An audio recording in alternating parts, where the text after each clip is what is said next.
Hello everybody, it's Mike here. Just a quick one to let you know, whilst we were recording this episode, we experienced a very strange sound in the attic. I have put the sound up so you can hear it, but we're going to leave it in just for fun.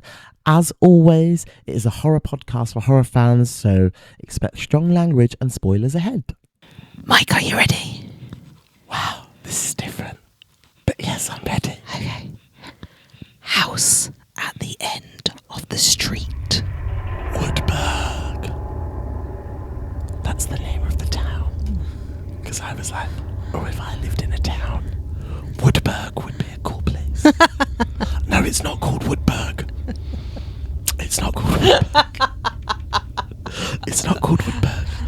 I'm going to say... You could just say Woodburg. I don't think anyone's going to go back and check. Woodshire. I think that is its name, Woodshire. That sounds a bit British. Yeah. Okay. Michael Woodshire.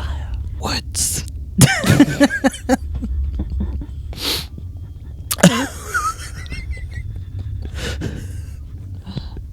Are we just going to say things we saw in the film? Trees.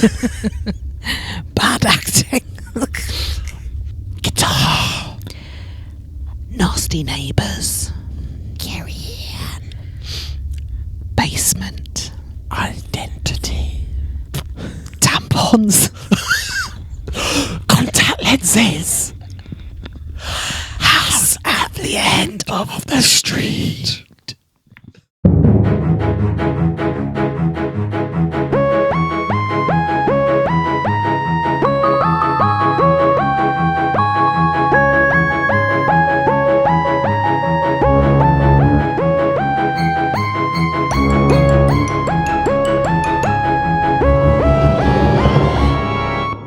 Hello everybody, I'm Mike Woodhams. And I'm Katie Long. And welcome to You Scared Me. The podcast where we always investigate the house at the end of the street. Hello Katie, how are you doing? Hi Mike, I'm good, thank you. How's your week been? Had some acupuncture. Yes. Looking like Hellraiser. Amazing. All round your face. Pinhead. She does often put one in there. Does she? Yeah. Because to stop you frowning. No, she says it's called the unicorn. And what does that do? I think it helps anxiety. Okay. Unicorns, anxiety. Yeah. Where else do they do them? Well, I've got lovely swollen feet, so often in my feet and ankles. Perfect. Do they not just pop? No, I that would be lovely if that could happen. I wish. But I often get them also in like the bends of my arms and backs of my knees. Sometimes down my spine. That I would be fine with that. The backs of your knees, though. It's all about the flow, the chi. I'm making out. I don't know. Great. Should we do it? Yeah. Okay.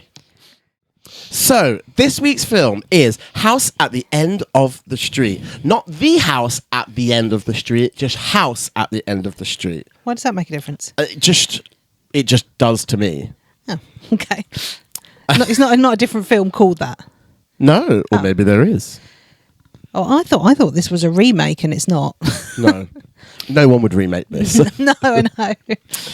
So the film is House at the End of the Street. It is a 2012 American psychological thriller horror film directed by Mark Tonderai, and it stars Jennifer Lawrence, Max Thieriot.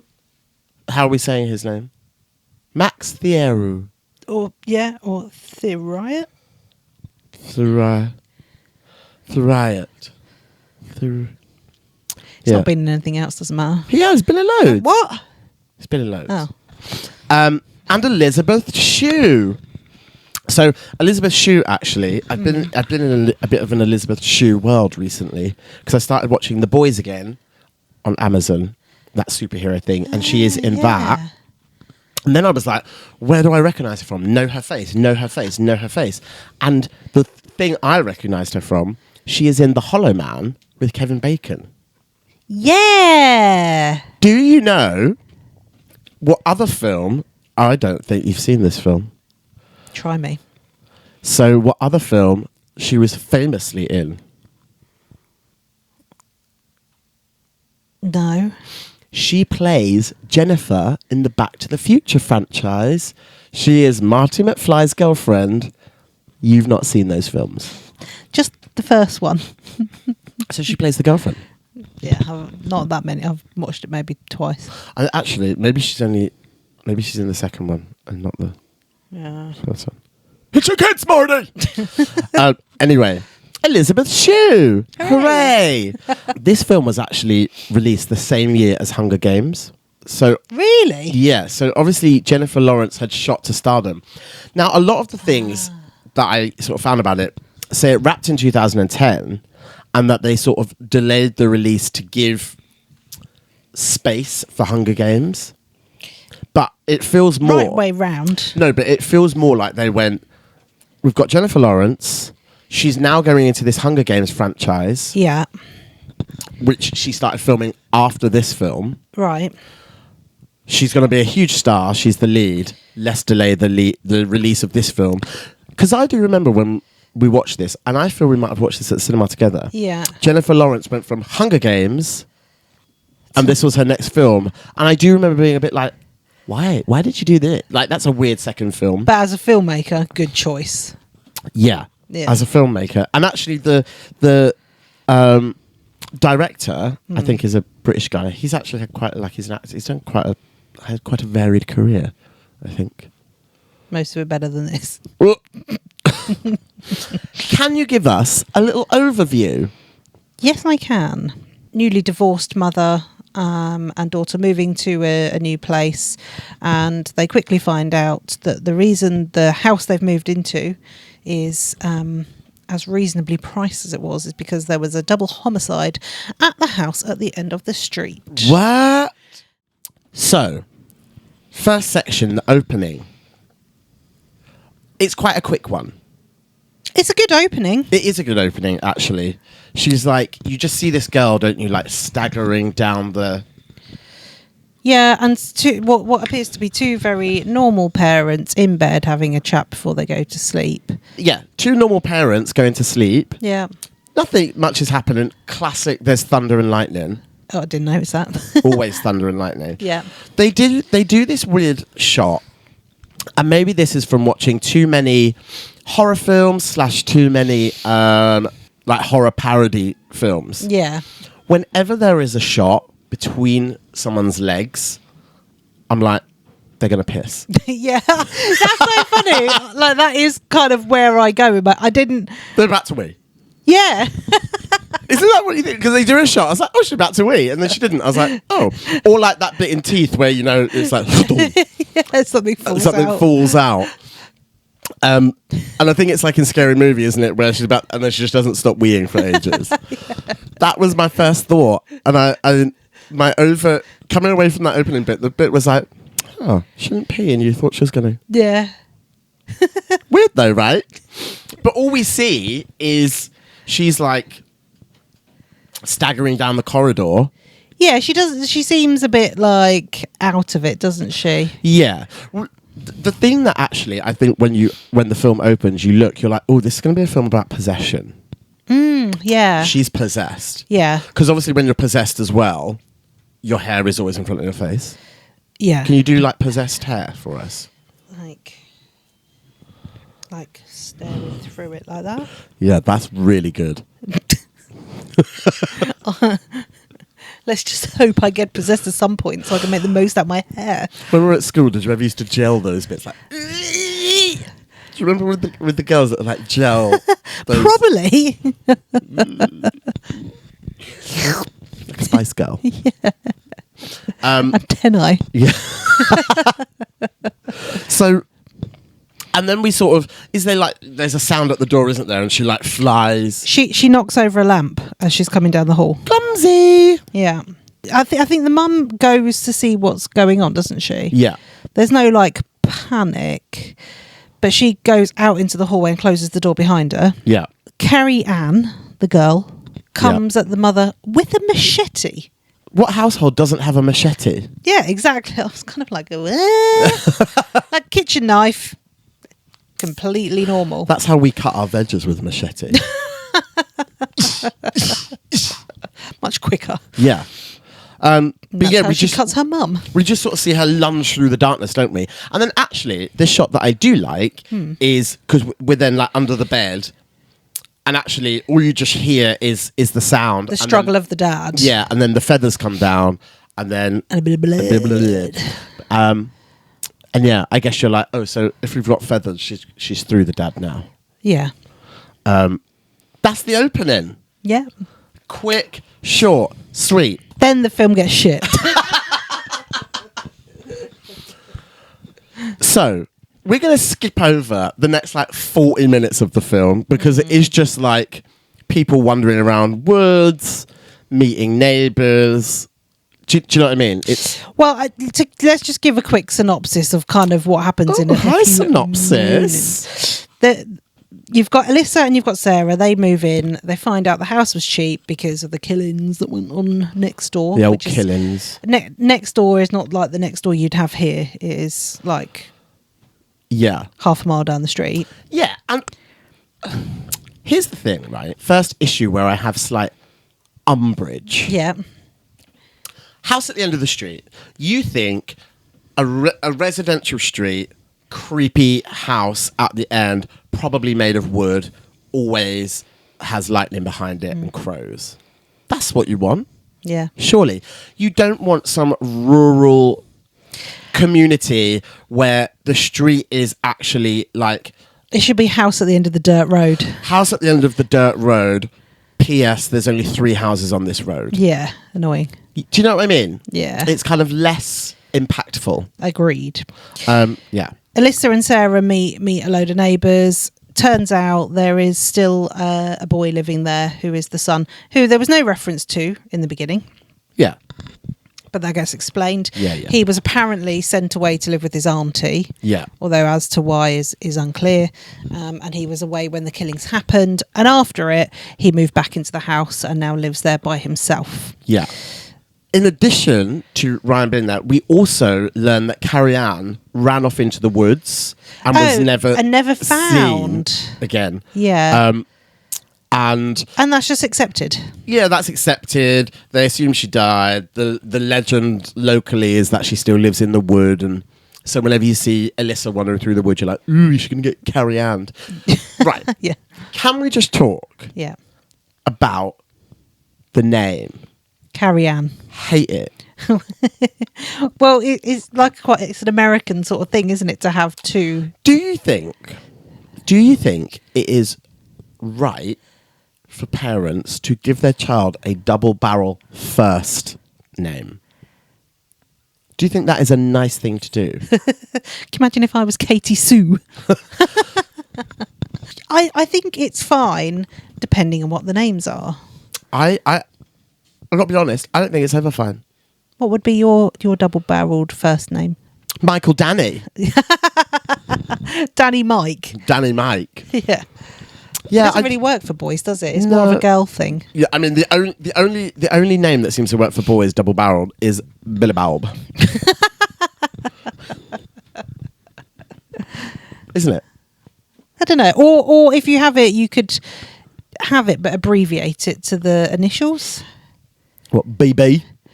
Yeah. Hey CA. Ka. Yeah, that doesn't work, does it? I just don't think it's a nice thing to do. No. Personally. Okay. But yeah, I don't like that they've given her a double barrel first name. No. And so you got Carrie-Anne. So already you know they're bad parents. Yeah. You got Carrie-Anne and Ryan. Yeah. Yeah. I love how... What was that?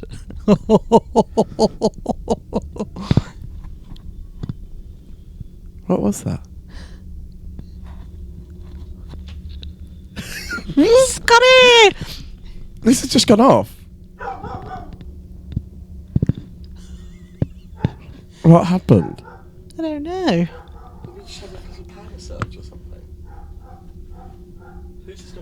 A poltergeist. Mine's on. Are you going to put the haunted bit in? Yeah. Haunting of Hill House. Ghost in the background. Yeah, I know. Oh my God, what if there's someone living up here? Like the Grudge girl. Carrie-Anne. What would you do if two green eyes just started peering out from Don't. there? Whoa. Don't say that. That thing from my childhood has found me. We've summoned it. Yes. Oof. So, where have we just got to? So we've learnt Ryan lives on his own. Mm-hmm. Carrie-Anne, when she had murdered her parents, had run away. Yeah. But at this point, we follow Ryan into the basement. Yeah. And at some point through the film, you've thought to yourself, because the rumour is that Carrie-Anne might still live in the woods, or she drowned in a dam, but they never found the body. If he is comfortable enough to live in the house where she murdered his parents, why is he not a bit more concerned about where his sister is? Yeah. And then into he's the got basement. her. He's got her. She's there. Yeah. There she is. Locked up. Locked up. He's sort of, she's very like... Also, she's in like the basement of the basement. Yeah. How many layers does this house have? Sub. But yeah, so we find out Carrie-Anne is alive. Mm-hmm. She's struggling. He drugs her so she can't get away. We notice, though, she sees him put the key on the top of the door. Yeah. When he leaves, which is a bit weird. He leaves. Like, come on, security here. But he leaves and puts the key to the door on the inside of the door. No, not on the inside of the door. Right, where's he put it then? On the frame of the outside. But how does she see that? She's inside the room. Because he puts it up before he closes the door. Right. But the way we see it is as if she's looking at him put his hand up like that. We don't see her looking through the door watching him. Do you know what I mean? Oh, maybe he just does it and she hears a... Yeah. Yeah. I don't even know what the significance of that is. Because later she escapes. Yeah. By bashing the door frame.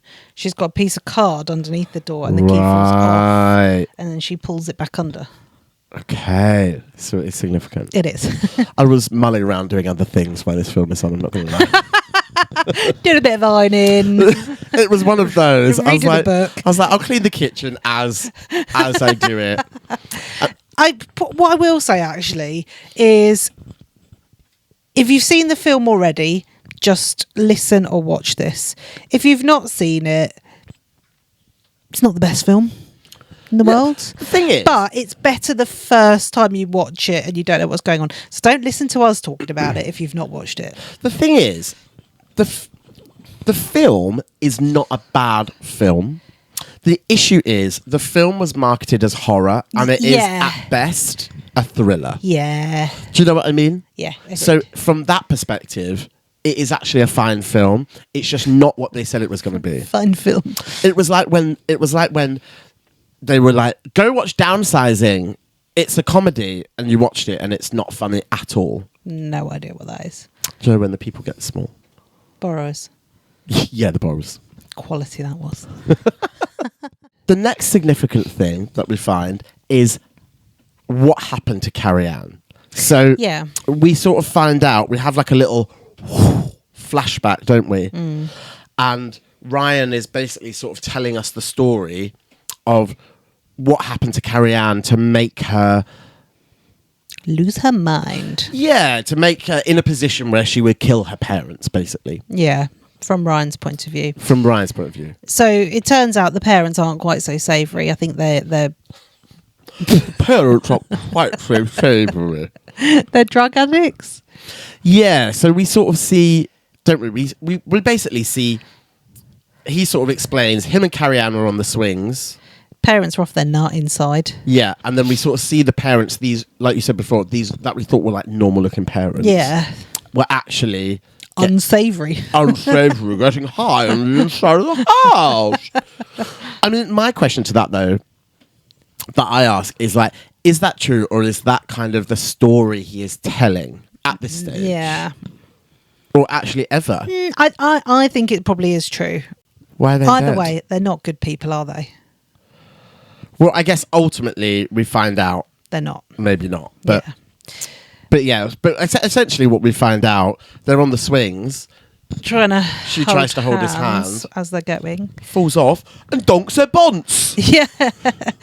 Which he then calls for help from his parents. Yeah. And they're so stoned or drunk or whatever is going on that they don't respond. I think high is what we would say they were. They're not compos mentis. Correct. But that's kind of quite a significant thing. So after this accident, Carrie-Anne she was, as Ryan says, she was never the same again. Mm. And you assume that's the reason why he was then sent away to live with the uncle and auntie, because the parents blamed him for it rather than themselves. Yeah. The question, I guess, on our minds is, your loving sister, right? Killed your parents. You've managed to get her back. What sort of life are you giving her just chained up in a basement? Yeah. In one room? Yeah. Do you know what I mean? Yeah. Which maybe didn't occur to me at the time through the first watch. But you are like, actually, this is weird. Well, I think the thing is he wants to keep her, is the sense you get from this. But he knows it's not safe to just live with her or have her revealed to people, because they would also find her a bit scary. Yeah, but at this point, just move. Sell the house. Yeah, good point. Move actually to where you are the only house at the end of the street, and let her roam around the fields as much as she wants. But there's a reason he cannot. Slashing foxes. Not foxes, we like foxes. Other pests. Vermin. The next significant part is also with Carrie-Anne. Carrie-Anne has, like you said, she has escaped by hitting the door frame, getting out. He's got her back, put her back in. She escapes again. This time Alyssa's visiting. Yeah. And he's like, the thing that he does here, he's like, you know, they're having a nice time. And he's like, you have to go. And like pushes her out the house. What would you do if someone did that to you? Yeah, I'd probably have a little look through the window, like, what's going on? Yeah. I'd be like, I will not. Yeah. Why? Yeah. But she just goes back home, doesn't she? Yeah. And she's like, okay. Yeah. Bit weird. But that's because he has seen her. She's got a kitchen knife. Yeah. She's running around. That bit's quite good, because you see her running through the woods towards Alyssa's house where she's now got to. And you think, oh, it's Carrie-Anne after Alyssa. Like, this is bad news. Ryan gets her just in time. Alyssa's none the wiser as to what's happened. No, so that's the first time when they escape. Yeah. Yeah. Yeah. Yeah. But the second time is when she gets the knife. And then she encounters this couple in a car. No? Yeah. A couple in the car who are getting frisky. And then the girl goes, I just saw a girl. And he's like, really? Carrie-Anne? Like, you're going to use that as an excuse? Oh, yeah. And then it gets a bit kind of bad 80s slasher when he gets out the car and is like, okay, come over here, Carrie-Anne. Yeah. Do you know what I mean? It just gets a bit shit. Yeah, he could have at least got stabbed Gets up at that point. More shit. Yeah, he could have at least got stabbed. But Ryan manages to get Carrie-Anne. He's holding her in the bushes. And what happens? Kills her. Oh, shit. Uh-oh. Film over. Yeah. So now you're like, film's done. Yeah. Surely you had your sister. That was the big thing. Now you'd be killing her. Yeah. But all is not done. No. So the sort of build up to the end of this film, really, he's taken her to meet Carrie-Anne. Already weird. Yeah. Because we think Carrie-Anne is dead. Yeah. So we meet Carrie-Anne. We notice she looks like the waitress that had served him his coffee after he had killed t'other Carrie-Anne. Yeah. So now there's just loads of them everywhere. Alyssa's reaction is a bit like... Yeah, you might want to be a bit more concerned at this point. Yeah, you might want to be a bit more like, what the fuck, dude? Why are you keeping her like that? And what is wrong with her? Yeah. Why is she always in that nightie? Yeah, I know. Have you ever been with a like in a kind of dating situation, and you have been taken somewhere by someone, and you're like, this is fucked up. One of my favourites, one of my friends told me, first date with a guy, and he says, I've got somewhere special to take you. Yeah. And you go, okay. They drive out of London, countryside. So already she's like, oh, this is weird. Pull up at a graveyard. Pull up at a graveyard. Yeah. And he walks her in. You know, she said it wasn't like, it's not like. Is this you? No. Oh. They're a friend of mine. And she was saying, it wasn't uncomfortable. It wasn't, she said it was weird, but they were still being chatty. She said, then it got weird. They get to a grave. First date. Yeah. They get to a grave. And Unexplained. Yeah. And he says, Mum, I'd like you to meet Lucy. Lucy, this is Mum. She said, then it got fucking weird. Oh. He became very quiet. Weird. Okay, first of all, why is she not asking, okay, where are you going to take me?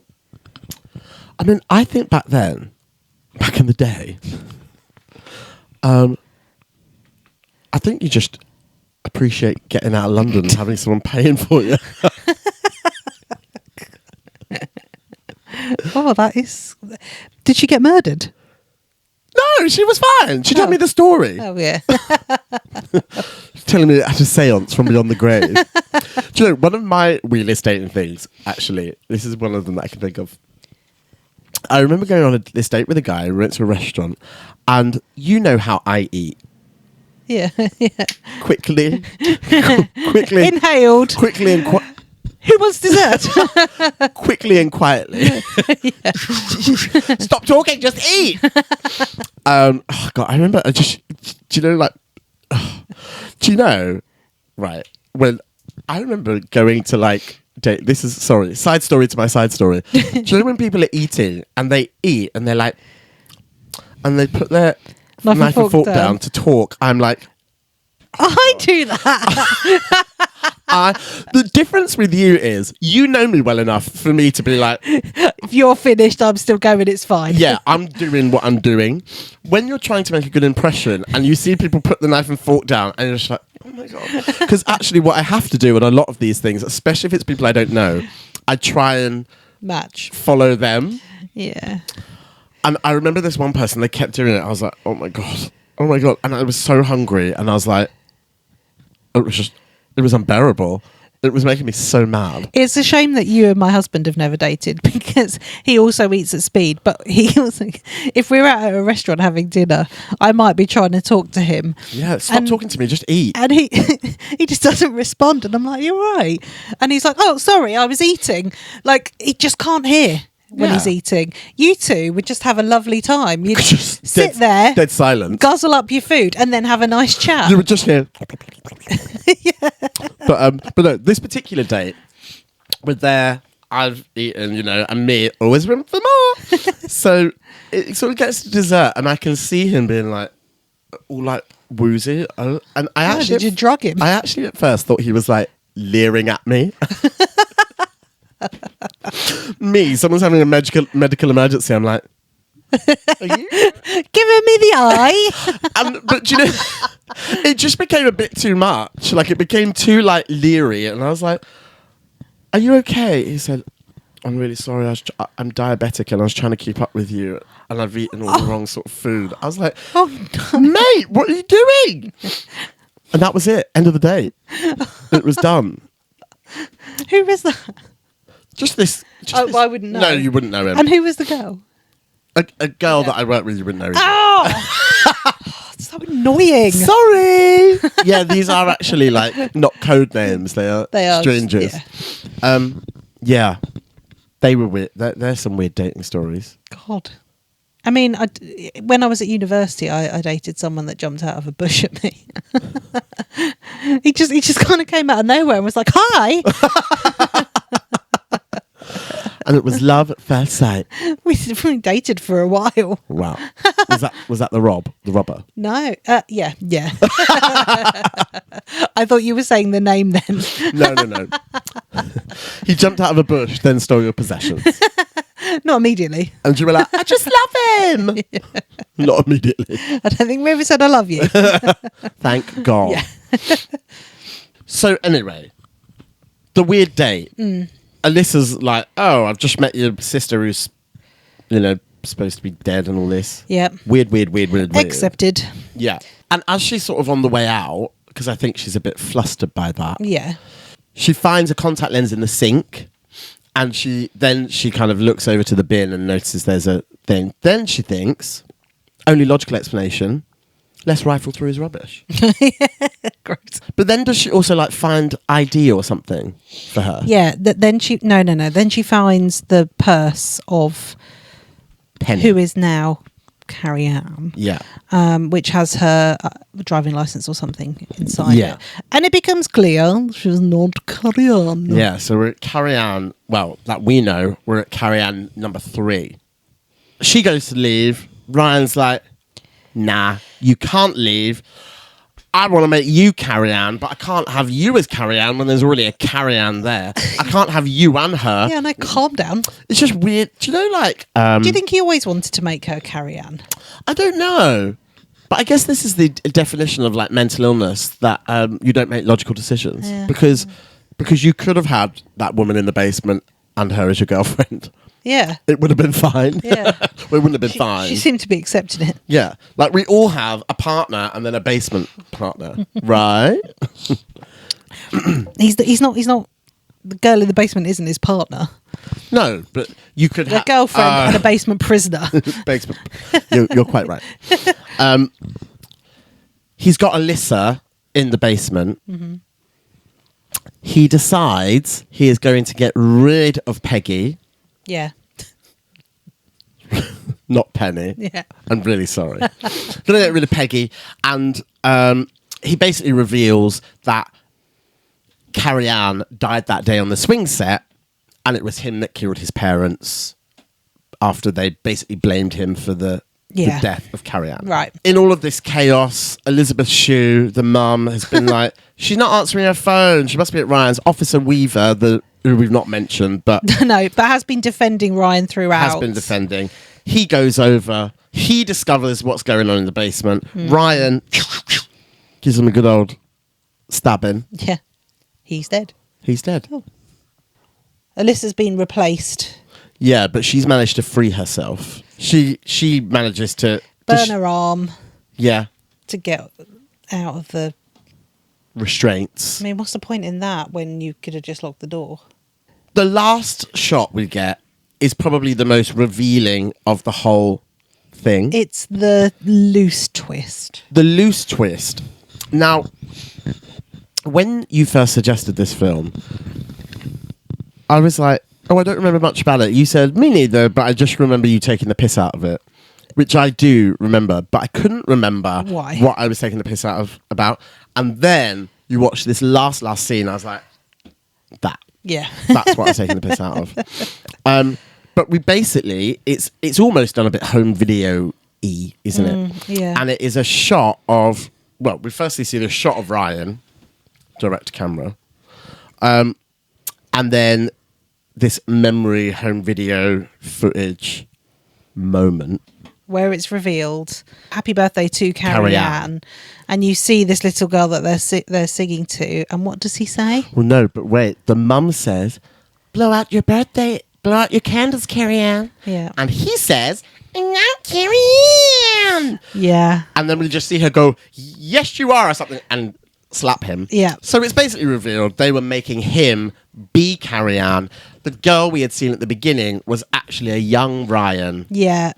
Who killed his parents. Yeah, yeah. So fair dues on that. I mean, a cool twist, but you have had to wait an hour and 40 minutes for it. Yeah, long film for... Yeah. Not the best twist in the world. Yeah. We're going to take a short break and we'll be right back with you. Hello everybody, welcome back. It is the part of the podcast where we talk favourite lines and we try an AI script inspired by House at the End of the Street. You can't sue us because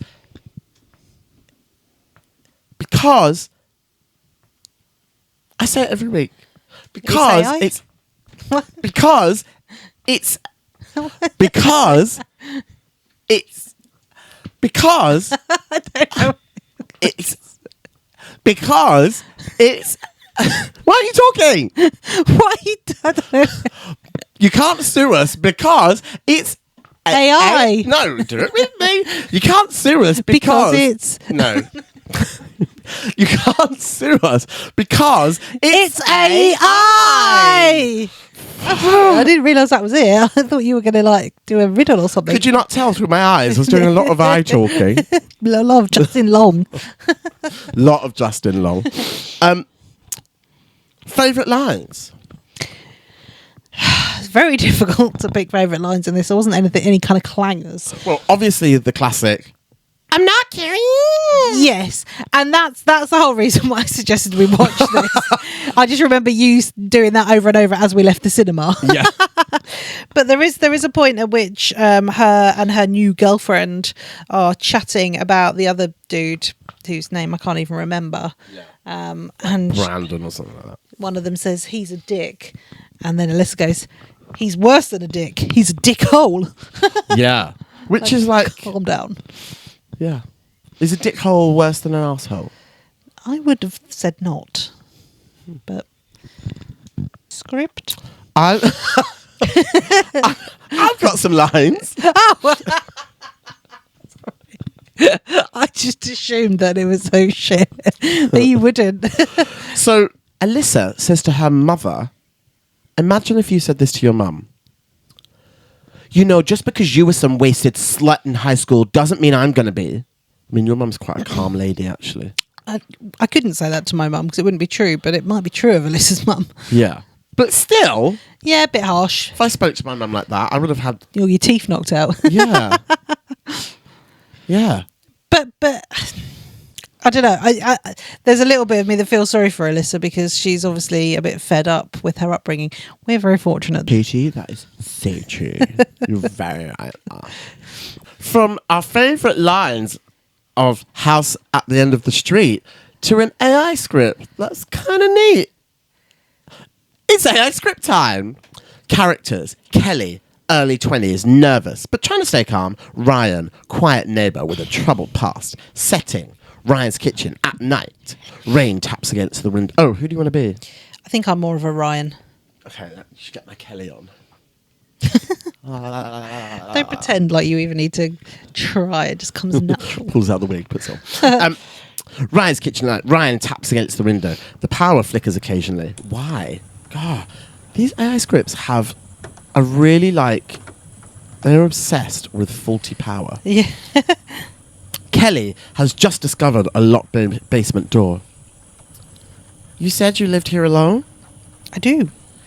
Then why is there a padlock in your basement? Paddock? Padlock. Then why is there a padlock in your basement? Ryan? It's old. The lock was already there. That's not an answer. I heard someone down there. You had pipes. No, I heard crying. You should go home. Not until you tell me what's going on. People in this old town think they know what happened here. Because your parents were murdered? Because people like scary stories. And are they wrong? Some stories start true and then they become something else. That wasn't pipes. You need to leave. Who's down there? Kelly, please. Move. You don't understand. Then explain it to me. Oh, is that another voice? No. Yeah, voice off Oh. the stage. We've never had a third voice before. Oh. I'll put it in now. Ryan! Hey, dear Ryan! Oh my God. She gets confused when she hears strangers. She? Ryan, who is in your basement? That Powerful. script was almost as good as the film. Yeah. It is now time for Dead Serious Questions. Are you ready? I'm ready. What was your biggest, why did they do that moment? There could be quite a few in here, couldn't there? Yeah. I mean, my biggest one, why did Ryan just not keep his dog mouth shut and have a girlfriend and have a woman in the basement?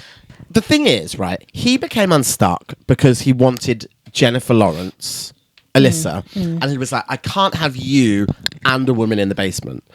But he says so, Ryan. Yeah. You can. Agreed. I believe in you.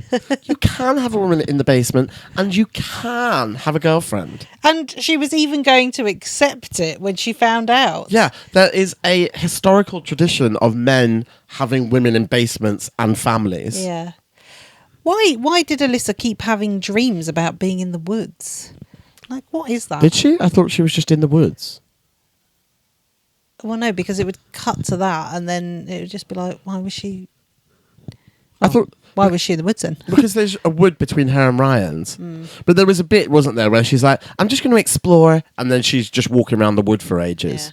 Yeah. Really, and actually, we don't often have a why did they do that moment that is connected to the villain of the piece. Yeah. But yeah, Ryan is the one that ruined it for himself. Yeah. Next question. Do you think you would survive? Yeah. You would have to be a fucking idiot to not survive this. Yeah. Just don't go to someone's house. What if you were Carrie-Anne? Would I have survived? No, because she died by falling off a swing. No, the replacement Carrie-Anne. That's really a test of how hard my skull is. The replacement Carrie-Anne. Would I have survived? Okay, so the first one, when I ran, because she's been drugged, hasn't she? So she is a little bit disorientated. Would I have survived? I think I might have done. You're in a wood. I always think, right? Hide. No. I always think best thing to do, surely, in any situation where you're in a wood, trying to escape someone, something, an animal, a person, a creature, climb up a tree. No. Surely. And that is not because... How fast can you climb a tree? Oh. Right, we're going outside after this and we're going to test it. Skin my knee. But climb up a tree, and it's not about, hopefully they won't look up and don't see. Even if they do, what are they going to do?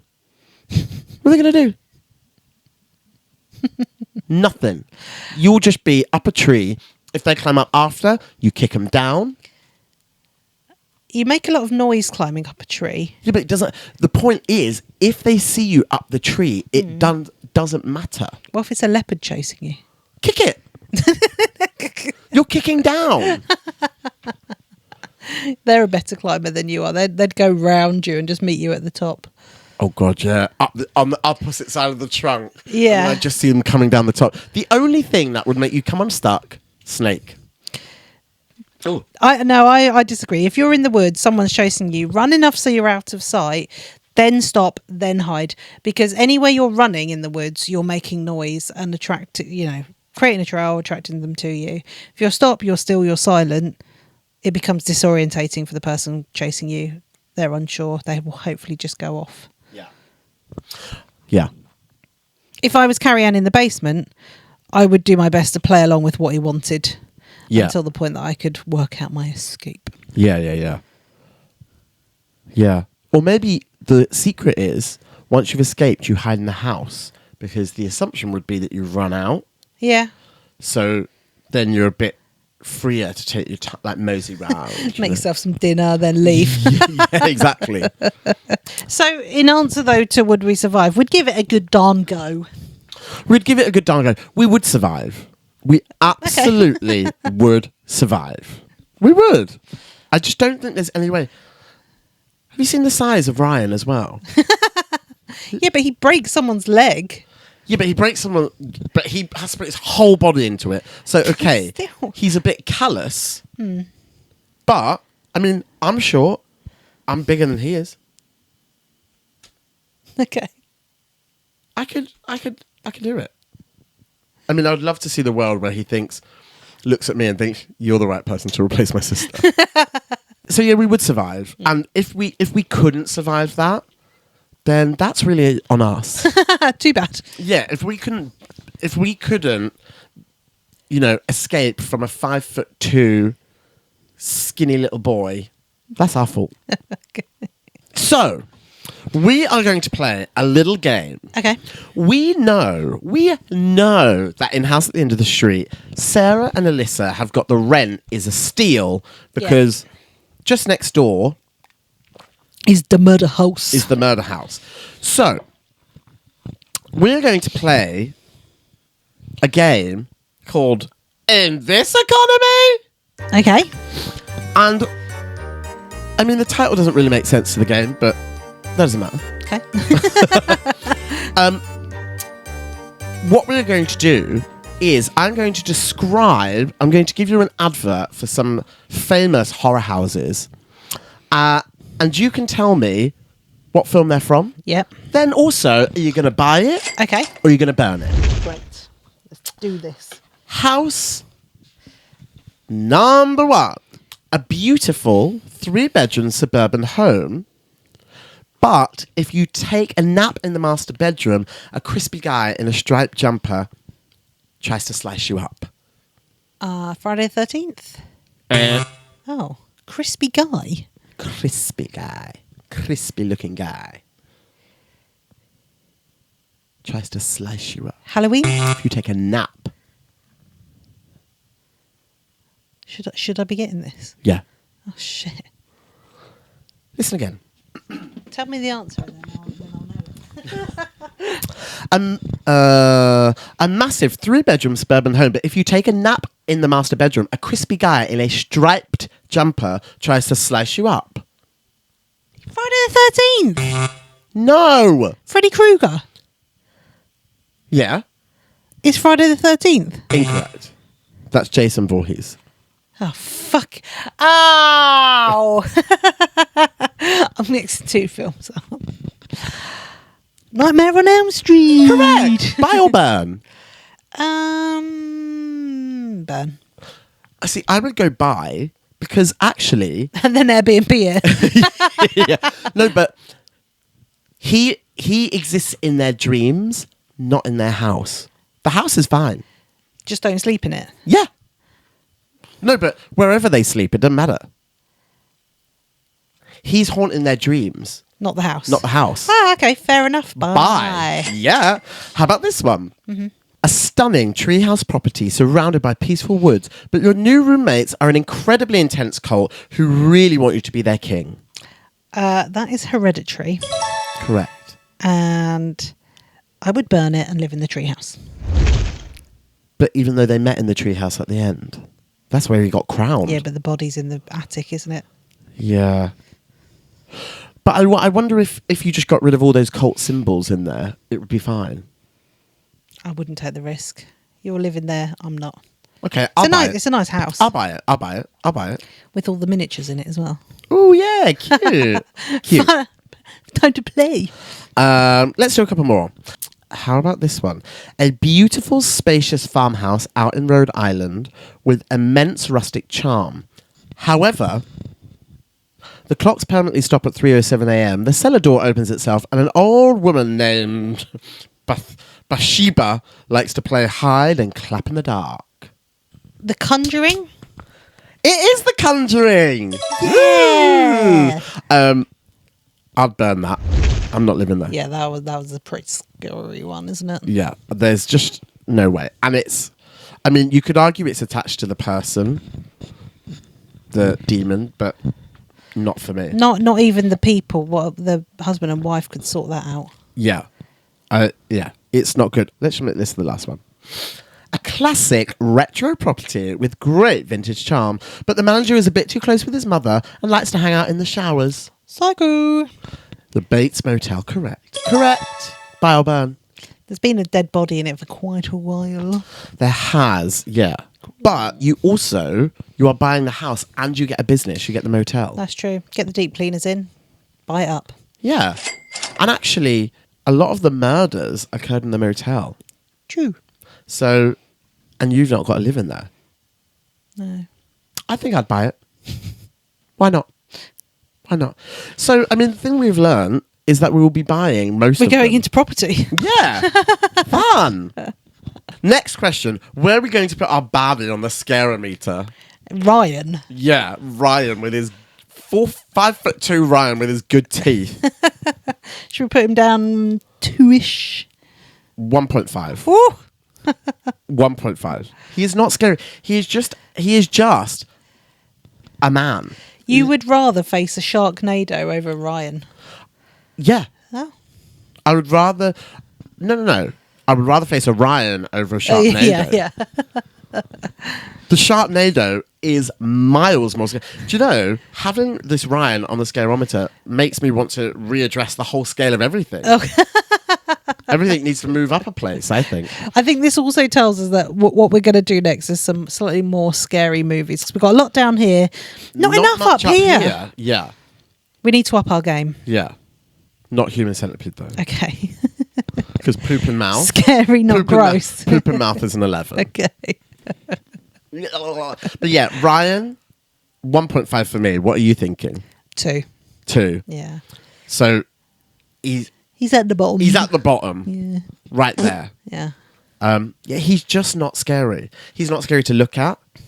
I think most people could overpower him. The end.